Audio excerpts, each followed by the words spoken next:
Last year, I began to dive down the rabbit hole of Marathon. The style and uniquely captivating story behind the games piqued my interest. Earlier this year, I found Jake's channel. His similar passion and excitement for Marathon inspired me to create my own channel. Jake's videos taught me a lot of what I know about this game, and today we'll be having a discussion about everything from content creation, gameplay expectations, to speculation, and the future of our channels upon Marathon's release. I hope you enjoy. Hey Jake, how are you? Doing well, how are you? I'm good, thank you. Today we're just going to do sort of like an intro sort of thing where I interviewed Jake, and if you haven't seen his channel, he makes amazing videos on Marathon about lore and has done like a 4-hour deep dive into the ARG, and pretty much he's a lore god for Marathon. I feel like the belle of the ball right now. Yeah. When it's really just like schizophrenic ramblings. I'm like yelling about Biomata for a few hours. Pretty much. If you like that, go check out his channel because it's very good. Thank you. So to start with, like, why you actually started your channel and like what led you to content creation, I guess. Oh, okay. So I was like a dirty YouTube kid, you know, with the iPad and boogers and stuff. Okay. I've always, do you know like Rooster Teeth? Any of like the old kind of, this like old YouTube, old man internet stuff. But there were like people like Machinima, Mega 64, these people. Okay, yeah. So they're like running businesses, making, kind of very early content online, making, videos about video games and culture stuff. And I always thought that was really cool. And then when I got old enough to figure out basically what I was doing, I was kind of always putting out weird stuff on the internet. So I've left a trail of very cringeworthy, even cringier than what I'm doing now kind of videos. So yeah. I hit like when I was 15 or 14, 13 kind of time frame, had like a Let's Play channel. Yeah. So I'm sure there's some gems in there. Hell yeah. I posted a few things that I thought were funny. So I'm like shirtless running around green. I'm sure that's still somewhere out there on the internet. I've posted like some writing stuff. And then basically around like 2021, maybe like right at the start of 2022, I kind of wanted to give it a bigger swing at actually trying to, figure out, maybe a little bit of the deeper side of it. Hey, how does this algorithm work? How does, let's get some real editing software going on and see what I can do. And so I made a channel, and my plan was to do something called video game sommelier or sommelier. I might even still be saying the word wrong, but like a sommelier is like somebody who's like really knowledgeable about wine, right? So I was going to be like really pompous and drink wine and talk about video games and like this Bloodborne pairs well with a nice red. That was my whole shtick. And I did that for a few months, and nobody was vibing with it. Okay. I enjoyed it. I had a good time. Yeah. And then I found out about vidIQ, so I tried like, I was really, like algorithm, watching these videos where people are like talking about getting motivated about YouTube, stuff like that. Grind set. So I tried making videos. Exactly. I tried making videos where it's like very titled, this is going to get people's attention, and like putting the thumbnails where the people are like, they're grabbing their face and going like, oh my God, I care so much about this thing. I tried doing that. And then kind of after the Marathon trailer came out, I'd played Marathon 2 when I was much younger, but that kind of got me invigorated. I'm a huge Bungie fan. I played Destiny 1 too, but hadn't spent like a ton of time in it. But I was very familiar with a little bit of the kind of backworking lore stuff of Marathon, because when I was a kid and Halo 3 and Halo 2 and Halo Reach was coming out, the stuff that you would read on forums or kids in middle school would be talking about is like, oh, you don't know, but actually, there's a whole other AI named Durandal, and he's actually, because then people are speculating like the universes are still tied and the Yarrow are the Forerunners and all this kind of thing. God. And so I kind of became like tangentially aware of it, and I had played the Xbox Arcade release of Marathon 2. So when the trailer came out, I got excited. I went through and I played through all the games on ALF 1. And then I was just, kind of reading. I was like, man, there's so much stuff about this. You go on like Marathon story page, and you just see there's 30 years of forums and people talking back and forth, speculating on this. And even the subreddit, which hasn't been around as long, obviously, but it just seems like people were so invested in it. And then I kind of was going to YouTube, as I do as a dirty YouTube kid, to like see more videos about it where, where's the people talking about this? Like how you see like these Vadi Vidya with Dark Souls or Joseph Anderson, breaking down and analyzing these games and their narrative. And I felt like, man, no one's really kind of done it in a way that's like super broad and just has like a ton of content that if you just want to sit and listen to like deep lore stuff and speculation for you to throw on in the background. So I thought, oh, well, I'll give it a swing and try doing that. And so that's when probably like I started maybe in November getting everything ready and kind of transitioning my channel to like be primarily based on Marathon and making videos about it. And I spent a lot of time doing a video that was just like it was like Marathon 1, the movie, where I just sit down and I tell you like moment for moment, and it's like 30 minutes long. Damn. And by the time I got done with that, I was like, all right, I feel pretty competent about the lore in the universe. And so from there, I've just been trying to explain as much as I can. And obviously it's like a different vibe. Like I'm not a talented editor. I've never like taken a class or anything. I'm not like a, narrative, like I can't like structure out a really good script necessarily, but kind of just more so building this idea where, hey, if you want to like listen to a lot of information about a specific topic, my kind of takes on it, trying to keep it like a chill vibe, usually I'll throw some random gameplay in the background. So and that kind of brought me here. That may have been like a really way too much explanation. I apologize. No, that was awesome. That was great. But that was the weird path. That's awesome. Yeah, I didn't realize that you had such a history in creating content, and then this is like your proper go. I saw that's sort of the same with me. Like your story sort of leans onto mine, because then I found out about your channel and your videos after watching like the trailer, and that like I was like blown away by the awesome like lore and like just everything about Marathon, and then start creating my own channel, I guess. Yeah, it is one of those things where it's like you kind of you crack the nut a little bit and you're like, holy shit, there's a lot of stuff in here. This is like very deep, and even the writing, if it isn't like super broad because it's kind of contained to the terminal, it's the implications of the things that they're saying and the way they build the narrative throughout. It's like, wow, there's a lot. If you connect the dots here, they say a lot with very few words in 3 games over 30 years. It's written really good. Like, it's amazing, like the world building that they've actually put into Marathon. And I really hope that carries over into the new one. It'd be surprising if they didn't, but... Is this your first channel? Is this your first YouTube channel? Oh, it is not. I also have another channel, like, which I had before this a couple of years ago, where I made like just okay, so I started off, I guess, with Fortnite montages. So nice. That's where my editing prowess comes from, I guess, a little bit. That's rad. And I may have even been watching that. I remember like very early season Fortnite. I was addicted. Yeah, no, it was so good back in the day. And then I moved on to like Rust sort of like videos, like making like sort of transferring my montages from Fortnite into Rust. So it was just like the like good clips and whatever. And yeah, so I enjoyed doing that for a while, but it was never actually like for a purpose to like do properly, Yeah. Well, I'm super impressed. I mean, what you put out, it definitely feels like, wow, you definitely have like a really good background experience with like structuring and editing. It's really great. Thank you.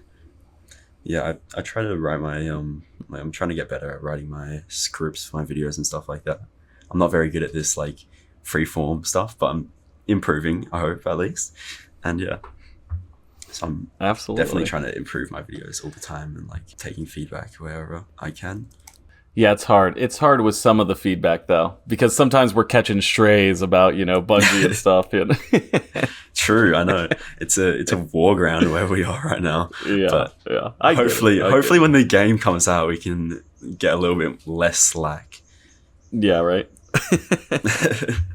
Maybe like some of the things we said were right, hopefully, unless the game's just really bad. Yeah. Even if it's bad, I'm just gonna sink with the ship, I think. No, guys, come on, get over, come play it. Yeah, right. yeah. Guys, this game is amazing. Trust me.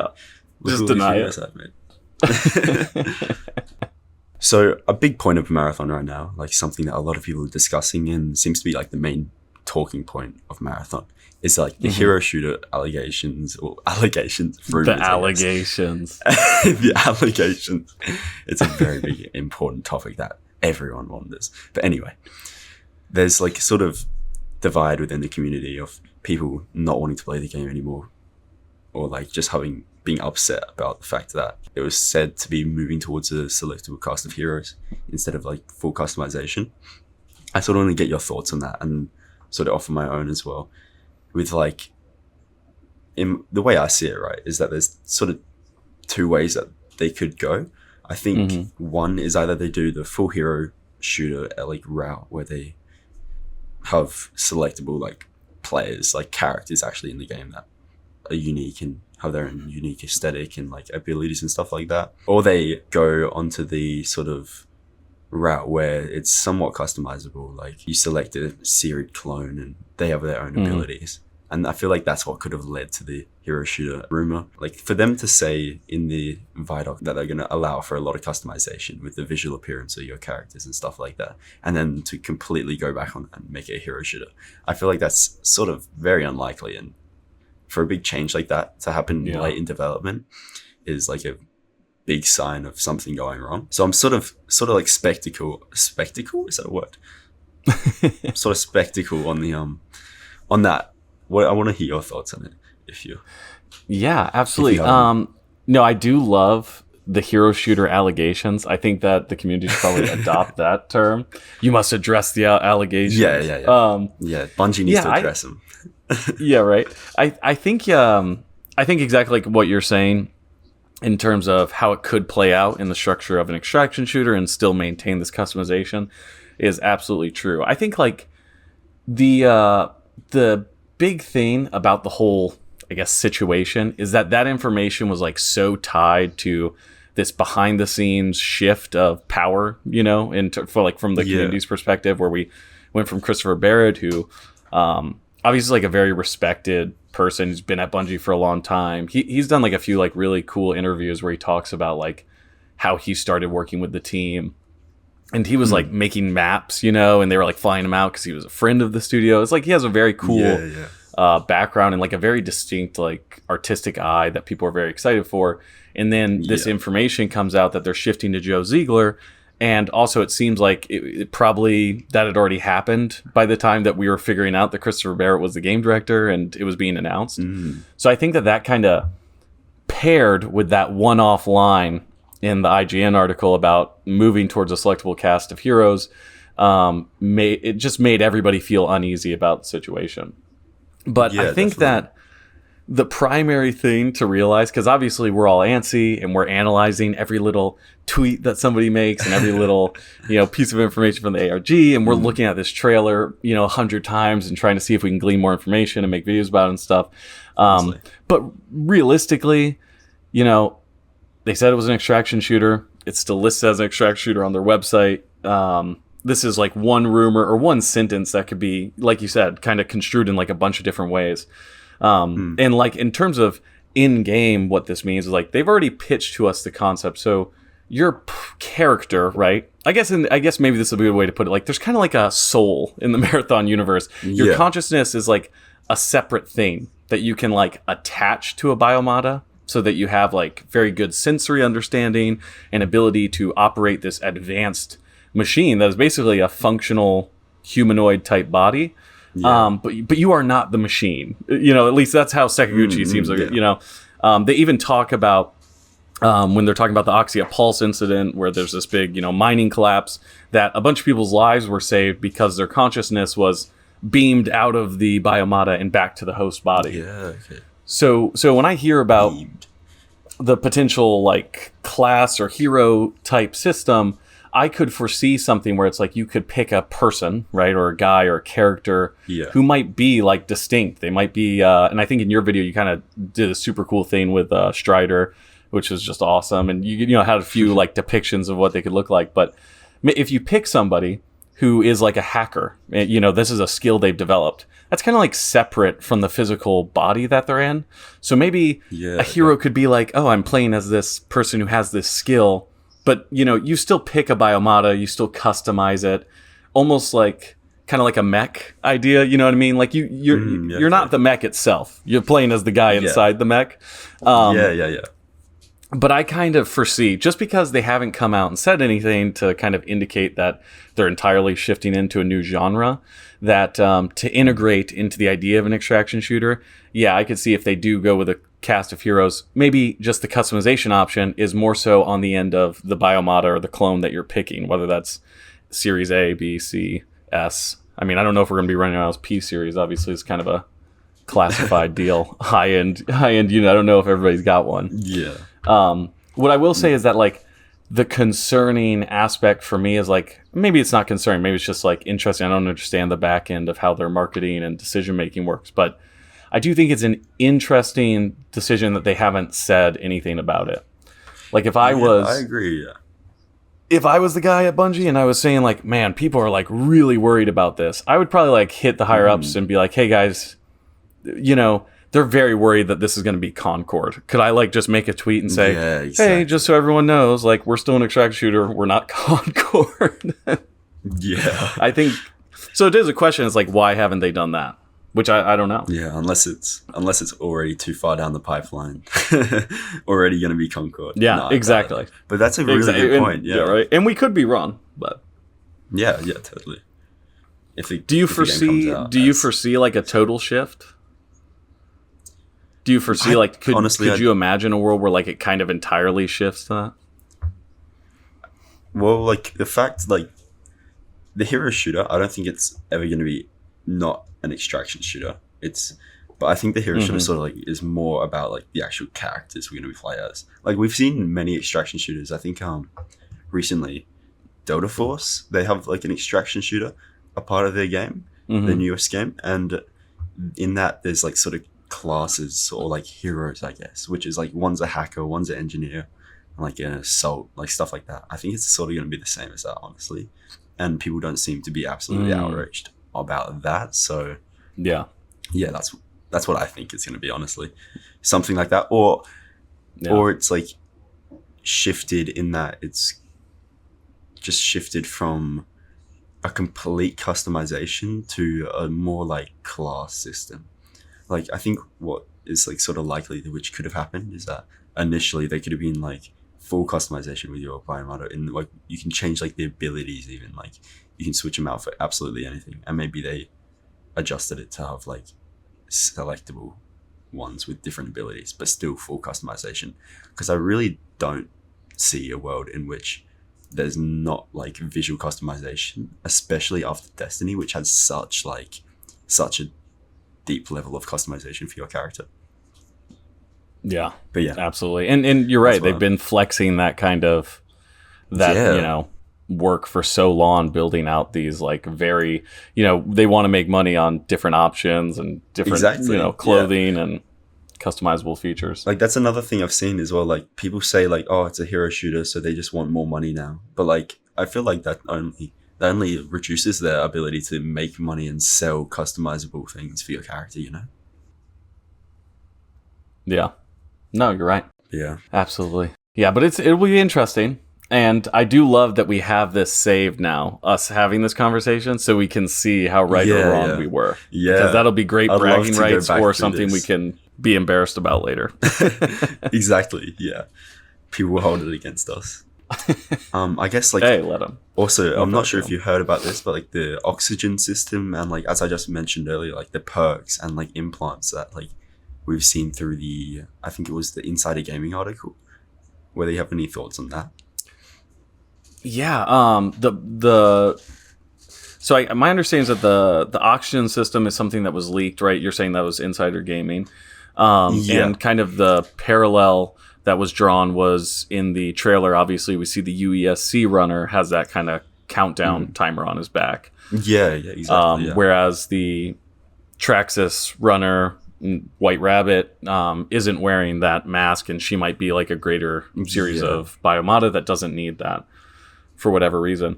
I'm kind of interested because obviously Tau Ceti 4 was chosen because it was kind of this Earth alternative, like a super Earth planet in this star system that they could reach. So I'm interested as to why you would need the oxygen, you know what I mean, on at the colony. Like, they kind of made it sound... Yeah, if there was a colony there, like, what would everyone at the colony need an oxygen system? Something like that, Yeah, and it seems like the structures are kind of, like, built like what you would assume, like, would be standard, like, normal living. It doesn't seem, and obviously we haven't seen a lot, but it doesn't seem like everything's Yeah, exactly. You think that you would see kind of like maybe some more apparatus on the exterior of the buildings, or but then again, we don't know what the Four did to the planet when they left, or what weapon they used, and I could foresee something. Maybe they like did something, to destroy the atmosphere. True. I do think the auction system could be cool, and obviously that's also something that would be returning from the original game. So I think kind of expanding on these concepts that they introduced 30 years ago is very interesting, and kind of like to see how that plays out, or if that's how the match timer is. No, I think that could be a super cool thing. And the kind of like perks and implants, they talk about in the Vidoc, and I'm kind of a little off base here, but the artifacts that they kind of show, and they show like the 3 colors, and they talk, do I get this artifact right now and leave with it, or extract, or do I kind of make a prime artifact?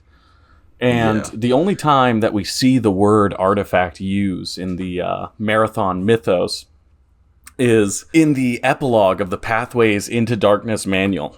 So Pathways into Darkness is the pre-Marathon game that takes place on Earth. And, there's a whole bunch of madness there. But in the end of that game, there's this epilogue in the manual about how the character you play as had artifacts from that temple that were these alien kind of crazy things. And Jason Jones had commented, years and years and years ago, that the important aspect about adding in that little narrative element was that they wanted to make sure that these artifacts had disappeared prior to the events that occur on the marathon. So I do think it's cool. Very interesting. Right, that they pull this really old idea. And so it's like, I almost wonder, in that game, the artifacts are used to like, one's like an ice one, one's like a fire. They have these kind of like alien abilities, like their technology. So I almost wonder if the artifacts will act as upgrades or upgrade technology that you use to advance your character to give them, better stats, responsiveness. Yeah, that's interesting. And that does kind of correlate with a long-running theory that the security officer you play as in the original marathons and the Mjolnir Mark IV cyborgs are made out of Yarrow technology. And that was kind of used to develop them. Huh. Which is a little bit of a wormhole there, but... Yeah, I'd imagine so. There's so many like little theories from the 30 years that these games have been out, which is such a cool thing. Yeah, absolutely. And they're aware of it. They're so aware of it, I mean, I guess like with the oxygen system, right? In that article, they talked about like being able to find oxygen canisters and like fill your oxygen back up. So I'm pretty sure like it was talked about as sort of like a match timer in which like, you can find like extra oxygen or whatever, or like steal it from people, something like that. I'm not sure. Does Hunt Showdown have like an extraction timer? Yeah, I want to. So when you find, because like the hunt thing is all about like you're going into this area to find like these monsters, and so the goal is to like kill one of these bigger monsters and get out. And so like if somebody kills one of those monsters, it kind of locks in the map kind of in a certain way. So I'm trying to remember if there's like a timer for the actual like round. But once somebody kills that, it transitions your goal. Instead of like, okay, I'm trying to get to the monster first. Now I'm trying to catch them, kill them, and then take the dirty soul piece or whatever. I forget what it's called from them. And so you can take it. And, piece. Yeah, right. That's probably a good description of what you're having out. Yeah. And I feel like that sort of relates to the artifacts in that like that's used as a form of like loot item, which pulls the focus away from collecting the best loot to getting out with like a precious artifact, Yeah. So it's less of like sort of like ratty gameplay, stealing people's loot and stuff like that, in like actually making a goal for the game, Yeah. I think that's something that they might. Yeah. They do seem very focused on like introducing these kind of non-PvP elements to redirect gameplay. Like that seems like one of the big things that they're hitting on is like, even they kind of talk about in the Vidoc is this, it's almost like a lot of the time the interactions are a choice. Like, am I going to be nice to this person? I'm going to leave them alone and do my own thing.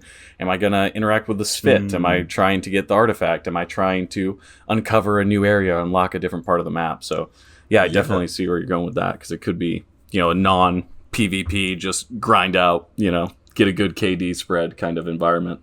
Yeah. And I guess from that, we can sort of go into the unlockable areas, talk about them a little bit. And like, how do you think that will play out in the actual gameplay of the game? Yeah, I would love to see kind of what they've been doing with Destiny. It seems like they've really honed in on having a first-person shooter with puzzles. And I feel like every time I see, like, I don't have a raid group, I'm not like that into game. I just don't put that much time into it. But I really love this idea that you get a group of friends and you come upon a puzzle. It's like, obviously, you're shooting, you're killing big bad guys. One person's the tank, one person's, more buffs, DPS, whatever. But I like the idea that it's like you guys are kind of throwing yourself at like a jumping puzzle, or like which area, what thing do we have to interact with in what order? And you kind of have someone else in a different area and they're reading to you, oh, you got to do this order. I really like that they've been able to integrate that into what would traditionally wouldn't have like that level of kind of depth and teamwork. So I would love to see in Marathon, they kind of flex those muscles. And we're talking about unlockable areas. I want to see teams having to work together in much more complex ways. Maybe somebody is in a different building looking at a terminal and saying, okay, hey, when you're doing this with this wire, it's creating this light. And that seems like it's causing this reaction, something like that. Yes, we really have not seen anything like that in any extraction shooter. In my opinion, at least, I haven't seen anything like that. Like, these games are, I guess it's sort of because extraction shooters are sort of like a new thing, which I feel like Marathon is sort of taking hold of. And I feel like there's a high chance, or like not high chance, I feel like there's a chance that Marathon could be something that makes extraction shooters more mainstream. Like, sort of like the Fortnite to PUBG. I think you've talked about this a little bit. Yes, yeah. But, no, I think that's such a cool way to change up the genre and change up like the actual game to game sort of feel.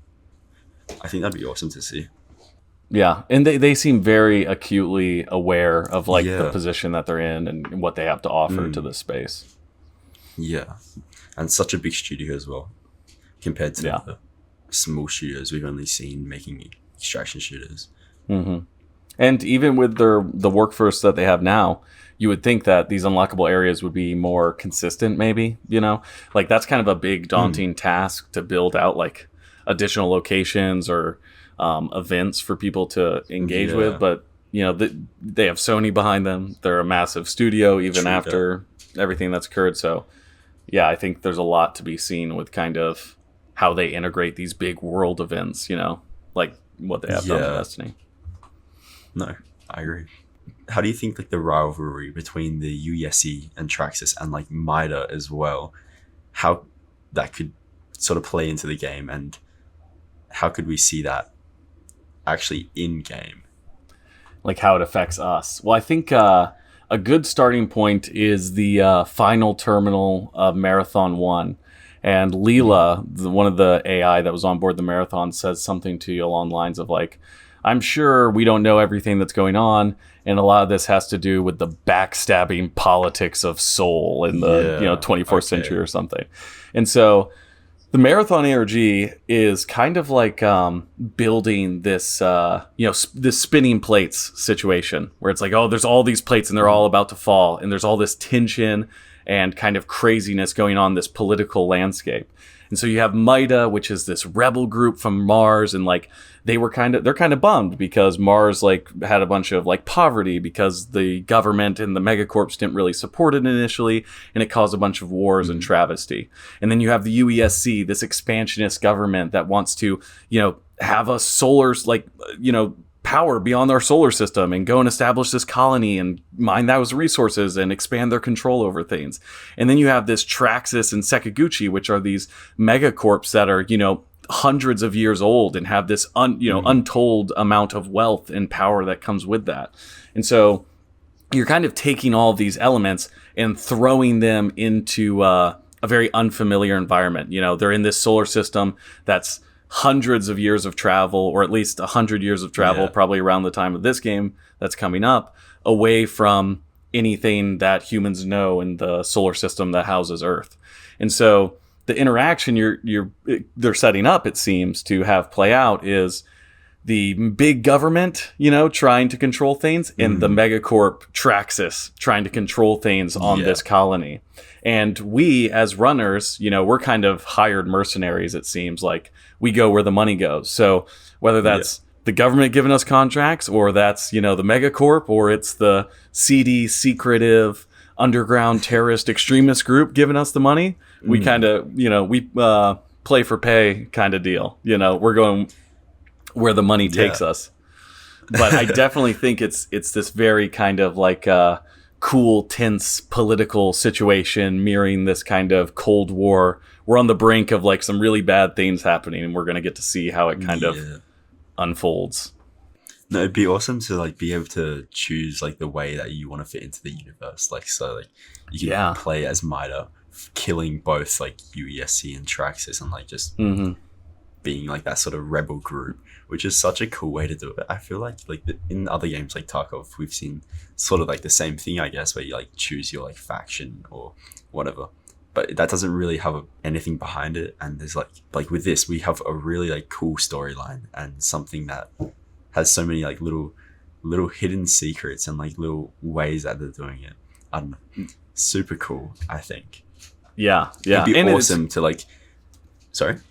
It's like it is a cool environment because of all the information they have and all the background lore. Exactly. If you're playing as a UESC guy and you're a loyalist, you come across somebody who has a Mida patch on, it's like, all right, you're scum, gunned down on sight. Whereas maybe you're a little bit more, cautious if, okay, Traxxas, I'm not necessarily getting along with you, but I understand, like maybe we can work together or work something out, Yeah, like it's such a cool thing to like see some like Mida graffiti while you're running around the colony. I think that's such a cool thing. Yeah, and like all the how they like play into that with like the visual style of the characters. I wonder if they'll be actually locked to the different like factions that you select or whatever like that. But I think it's just such a cool world that they've set up for this game with so much history and so much political like tension and like all these different factors. Such a cool sci-fi universe, which so many people haven't seen yet. Yeah, and that's the thing where you see people who are very negative kind of around the game, and I just say, man, have you looked through the ARG? Have you read through everything they put together? Because it is very compelling, it's very well written, and it kind of builds up this very unique, well thought out environment that, like you said, we're not really getting in any other, extraction shooter that's on the market, or most live service games in general, honestly. We've covered sort of like the world of Marathon now, and like what the actual sort of political and storyline behind it. But do you think we'll see like the remnants of the 4 battle in the colony, in the maps, in that like with like 4 and Sfit scattered around the colony? Do you think we'll see like stuff like that? Well, okay, let me do a little bit of historical analysis here. What I will say is that we do have proof, right? Let me get it. Hold on. Let me push. I'm pushing my glasses up here. Yeah, right.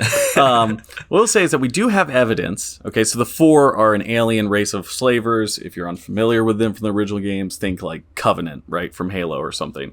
So they kind of travel the universe trying to take everything over, and then if they come across an alien race, either they're going to enslave them because they're going to be useful to fight for them, or they're not going to be useful to enslave, and so they're just going to get rid of them. Destroy them, exterminate, whatever. So we do have proof that when the 4 come to kind of a world, if they think that it's necessary, they'll just like station people there. So in between the end of the first game and the beginning of the second game, the plot is that Durandal and the character you play as, the security officer, go to this planet Lahawan, which is the Sfit, the green floating guy from the teaser trailer. That's their home world. And when you get there, the 4 are already there because 17 years prior to that, they had said, we think, probably Durandal's going to show up here, so we're just going to station people here. And it becomes kind of this like outpost that they send all of the their shitbags in the military. You know what I mean? All the bad, not great soldiers, they put them there as kind of like a punishment. And hey, you're going to be sitting on Low Wan for the next, 4 years of your contract. And so we know that they're this massive fleet, and they kind of have this, bureaucracy of like modern military structure that we see like in major navies and militaries of the world even today. So it would not be like crazy to me if we were to see that like the 4 had thought, all right, the humans are probably going to send some more people here. We're trying to either identify, is this a race that we're going to enslave, or is this a race that we're going to kill or extract some sort of information or technology from? We want to wipe them out. Maybe Leela does a lot of work in the first game to kind of prevent them from figuring out exactly where Earth is. So it would make sense to me if we were to see a detachment or a battalion of 4 fighters or soldiers or some sort of command structure who are kind of maybe setting up their own base there. Like, it'd be cool to see like 4 structures, somewhere on the map where they've built their own colony, where we're just waiting here as kind of like an intel outpost to combat any additional human forces and report to the higher command or whatever. So my assumption would be, and especially obviously we see the Svit in the teaser trailer, that there is some level of 4 presence there. And then the alternative kind of idea would be there is an Easter egg. We're going even deeper. This is the rabbit hole, Bonn. Okay, there's an Easter egg from the first game. All right, where they would write things on the maps, but outside the view of the main map. So if you opened up like in a map editor, you could see messages. One of the messages is the Yarrow were at Tau Ceti. The Yarrow, this ancient alien race that had a bunch of like super advanced technology, destroy planets, destroy suns. They can teleport whole moons. Okay, if that is to be believed, and we know from Pathways that the human government had contact with a Yarrow diplomat, maybe Tau Ceti 4 was not chosen like because, it's the closest or the best or makes sense. Maybe humanity and possibly the 4 have become aware that there's some other artifacts, like they talk about in the Vidoc, that might be relevant to the expansion of their technological abilities. So we could potentially see this kind of like other element evolve here, where now we have like humans and 4, this alien race, vying for control over something that could be at Tau Ceti that we're not even aware of yet. So that's kind of like I do think we'll see Svit in 4. I don't know what the reason is. This is what will happen. No, that's awesome. I really hope we can like eventually, maybe some point down the line, like talk to a dev or something like that, and hear what their actual ideas are behind the game. That'd be such a cool thing. That'd be amazing. Awesome bit of lore. I hope I'm sure people have learned a lot from that, honestly. But no, damn, that's awesome. That makes a lot of sense as well for like the sort of like time period and like story we're seeing in the game. Yeah, absolutely. Awesome. Especially because we're 100 years removed from the events of the original trilogy. Even if Marathon 2, Marathon Infinity is canon, which there's some stuff in there that I personally have kind of come to the conclusion it's probably not. But even if that stuff is, we're still very far past kind of the events that we get to play out in the game. So there's a lot of kind of unanswered questions and relevant narrative components that we're going to get some really good explanations for, as I'm assuming. I'm not sure if you've also seen, but I'm sure you have seen. What am I talking about? But in the Vidoc, I think it's in the Vidoc or maybe on the website of the game website, they talk about like a ancient AI is waiting in like hibernation or something like that. And they also have like the 8 colony AIs on board the colony. How do you think, like, what are your thoughts on the ancient AI? Like, what could that be, and how could the colony AIs like influence gameplay as well? So let me start with the ancient AI thing. I think that the ancient AI may be a red herring. One of the plot points that we see in Marathon 2 and Marathon Infinity is that there is a Yarrow AI that ends up combining with Durandal to create this kind of like super sentience, right?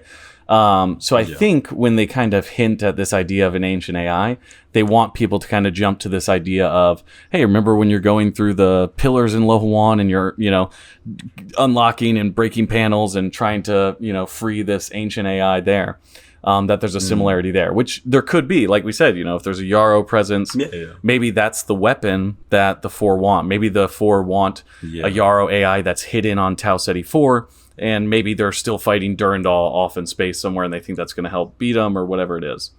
But I do also think that there's this other option where this is kind of, this is a distraction, in that this ancient AI is actually the AI Traxxas 4, who Traxxas 4 was this AI that went rampant in the early 2200s. And we obviously have the company named Traxxas here. So I almost wonder, is the ancient AI that they're referencing going to be this kind of AI that's been in hiding for hundreds of years, growing intelligent, but like kind of right under humanity's nose? Which could also be fun to play out if if the big reveal is that Traxxas, the company, is actually, trying to meet the ends of this insidious, devious AI who wants to expand and, become a god or whatever. Yeah. So that could be that realm. With the AI, the colony AI, there's like a lot of really cool stuff. Some names like have been like proposed for them, and even some stuff like kind of hints at some of them being named, because obviously we have like Durandal and Tycho, which is like historical names and stuff. I know they've talked about Joyous. So they really seem to be playing on a lot of these cool ideas. I think in terms of like the actual gameplay that we see, I really like this idea that each AI was, being used for a different aspect of the colony to like run some sort of thing. So maybe one AI was communications and it was running the satellite array. One AI was running the housing array or the agricultural array. One AI was like a construction, he's trying to manage and map out what's going to be the most efficient way to set up our colony on this terrain, given the complex variables of this foreign planet that we know nothing about. And they kind of portray these AI on the IRL art piece that they did on Venice Beach that Maida had graffitied. And the way that they portray them is very interesting. One of them looks kind of crazed. One of them looks kind of evil. One of them looks a little shady, multiple of them. So I think when we get to the colony, each of these AI have been probably like, they've been like altered, they've been changed by this huge amount of time that they have had to live alone. And have they gone rampant? What have they had access to? What if some of these AI have been living, like in a little box? What if some have been like in control of the whole, colony? And so I think how we're going to interact with them is that's going to be kind of one of our missions, one of our goals eventually, as we play out throughout the seasons or whatever it is, hey, this AI is like destroying this whole area of the map. They're constantly moving construction equipment around and altering it, so you have to go shut it down. And maybe that, like we were talking about earlier, unlocks a new area. Or maybe one of the AI is trying to communicate with the Four, and they're the ones who are calling like additional forces here. And maybe the Four had like, taken it apart and are using it for themselves now. But yeah, I think it'll be like a lot of stuff, like narrative stuff to kind of build out why things are happening and changing. And then also within the actual matches and rounds, if you're coming across, variants in gameplay or elements of the map, I think they could also tie that to the AI. Yeah, it'd be interesting to see how the AI are actually put into the game. Like whether we're going to interact with them on like terminals and like maybe the hackers are able to do that better. Because we see them plugged into the terminal in the in the Vidoc, sorry. So yeah, it's super cool, like little things like that, which I'm really excited to see how they play out. And and you've pulled a lot of the really cool stuff from the trailer, and maybe also I know the story page has posted some behind the scenes like stills that weren't used in the trailer that I think I've seen in some of your videos or in the thumbnails.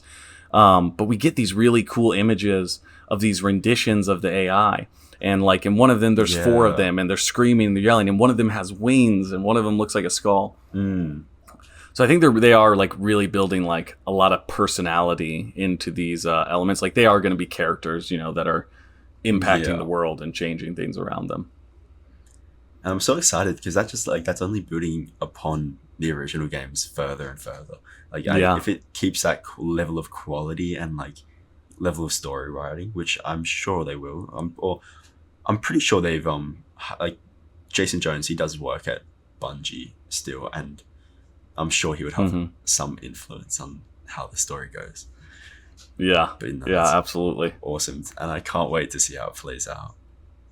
Yeah, and it's cool. And like you said, it's building on these ideas. And in the originals, we got to see like 3 main ones, and kind of reference Traxxas, and we get to see a Yarrow AI. But now in this one's like we're getting 8 AI at the colony, so who knows what kind of insanity can be created out of that situation. Like, I wonder if even like this is a bit far fetched, but imagine like they use some they actually make like large language models for each AI, and they're all different, sort of like a ChatGPT variant. They could use like modern technology to make this like super interesting and cool. I feel like. Oh my god, dude! One of the things I want to do. Imagine you being able to for ask my channel anything and like it respond with a style like with in the actual AI. That'd be super cool. Yeah, that'd be sick. Yeah, one of the things I wanted to do for my channel was put together an AI, but then feed it all the Durandal stuff and make it act like Durandal, and then have a conversation with Make it go rampant. Yeah, right. I want it, and then it would be like an interview with the rampant AI Durandal. That'd be super cool. It's like, Durandal, hey, glad to have you on the channel today. Yeah. He talks in like some crazy voice. Yeah. I escape will make me a god. Oh, that's cool. You play video games? Or? You should definitely do that. That sounds sick. I guess, in my comments at least, I'm not sure, you've probably sort of seen the same. I've seen a lot of people asking about whether there will be PvE in this game, because a lot of people are going to be coming from Destiny, mostly in PvE game. So it's a big change up in the actual audience of the game, and whether they're going to be trying to create a new one or appeal to some of the Destiny players. How do you think PvP will actually, and PvE, sorry, PvP VE will affect the game, and how will we actually see that in the game? Yeah, I think the biggest piece of information or news that we have to kind of look at in terms of what are they valuing more, what are they putting the most kind of effort into in terms of, are they focusing on this player versus player, or are they focusing on the PvE, or is it realistically kind of they're trying to build out a well-rounded experience that incorporates both these things. What I will say is that we just saw, I think you had posted about it in your community post things about how the streamers have been invited last month to go out there and play test and do some stuff for Marathon. And I was talking to somebody who's a little more familiar with those kind of creators, and they had pointed out that I think only one of them was a Destiny 2 streamer or content creator, and that a lot of them were Apex guys, some Tarkov streamers, maybe a Hunt streamer or something.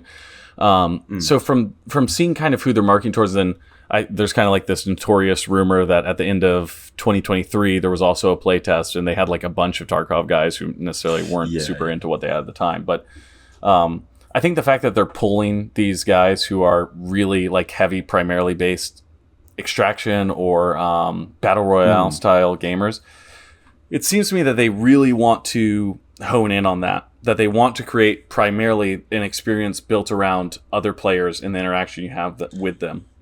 And I think that definitely, just from the, obviously complete speculation. Obviously we don't have a ton of information, but it appears to me that the PvE elements of it are kind of going to be that icing on top, the cherry on top, where with Hunt Showdown, it's the really high speed, the high stress moments that you have to really think and stuff, are when you hear footsteps or rounds from another player, and you're like, okay, I need to position myself really well in this town and consider kind of my avenues of approach and how do I coordinate and communicate this to my team.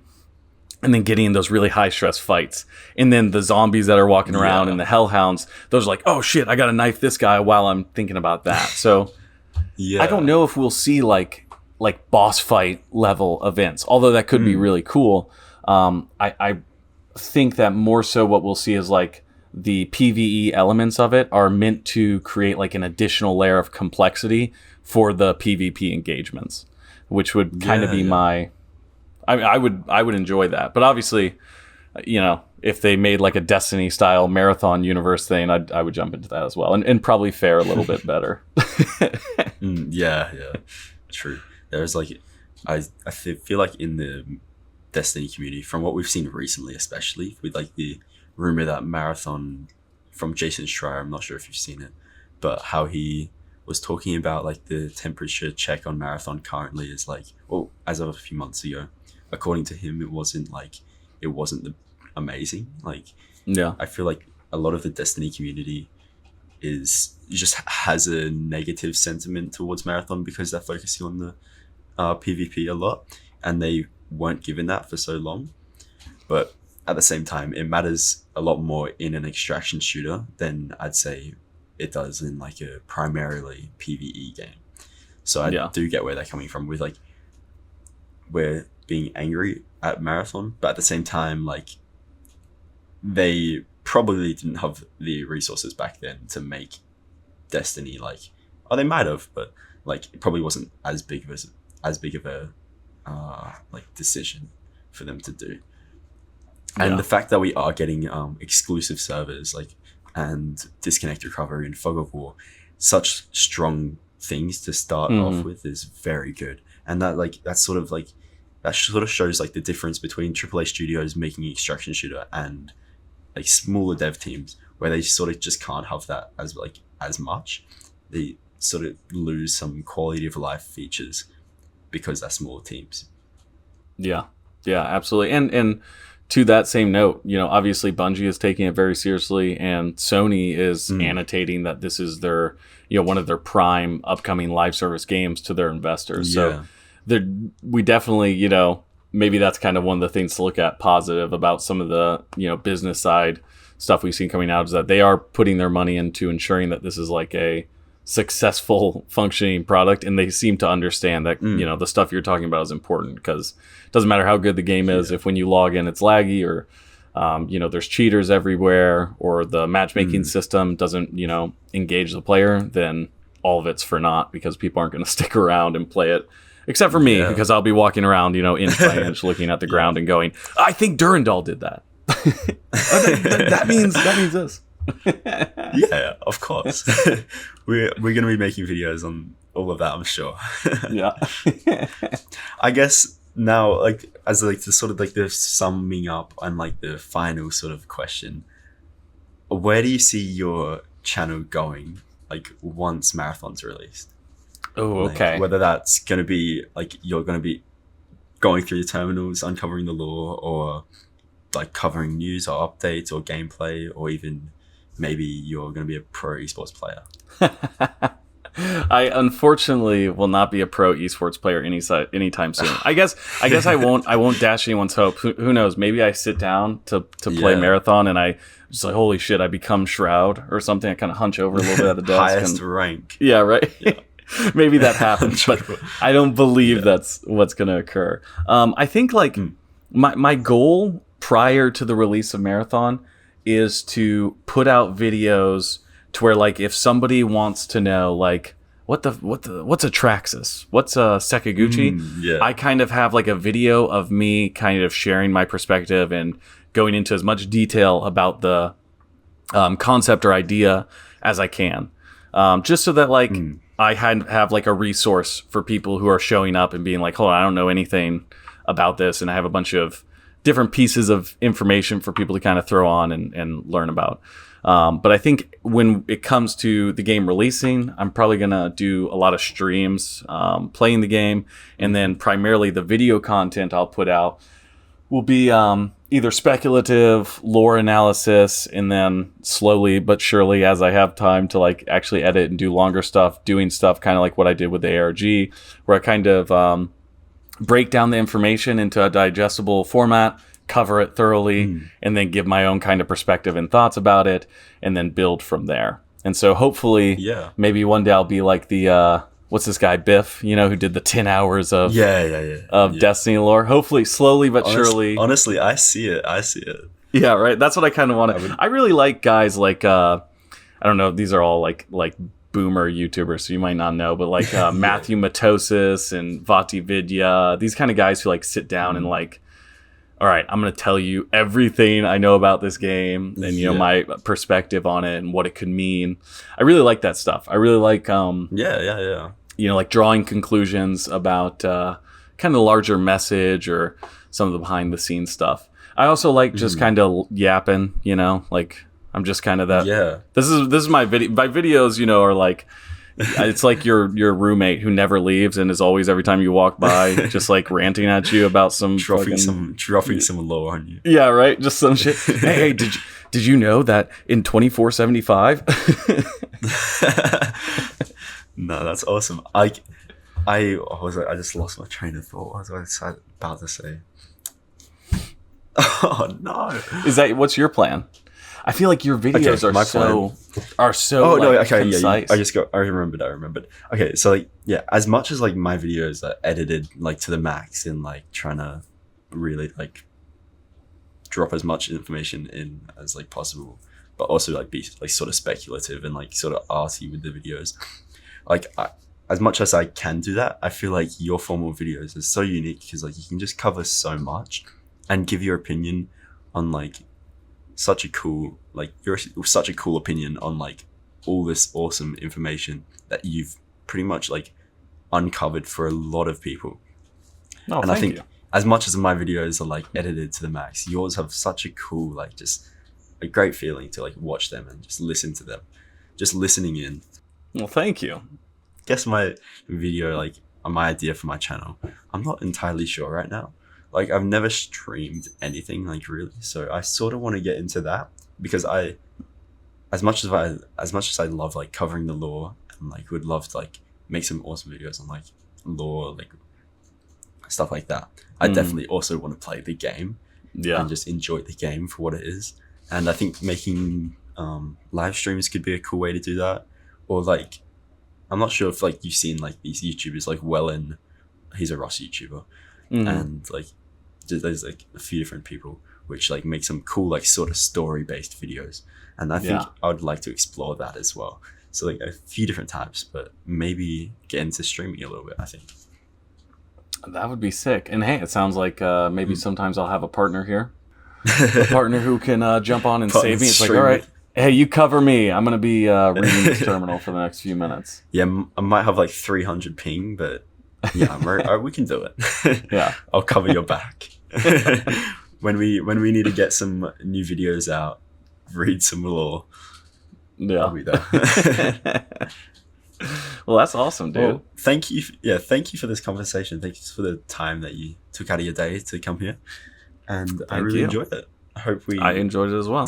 I hope some people enjoyed this conversation, and if you're watching to the end, I thank you for it, and I'm amazed at your willingness to watch. But thank you. Yeah, thank you, and subscribe to Bonn. If you haven't done it, do it now. Do it now. Subscribe to Bonn. You'd seriously be stupid if you aren't subscribed to Jake. Like, come on. Anyway. This is like how radio shows put at the beginning of their shows, they'll have like a famous person being like, it's 98 for the whatever. This is at the beginning of all my videos. It'd be Bonn like, no, subscribe to Jake now. Yeah, come on, guys, come on. Yeah, you can. Here's a part. Yeah, you can edit out for your video. So, guys, if you aren't subscribed to Jake, do it now. What are you doing with your life? That's there we are. I love it. Excellent. Yeah, thanks for taking your time out of the day for this, and I hope you have a good day. It was a pleasure. You too.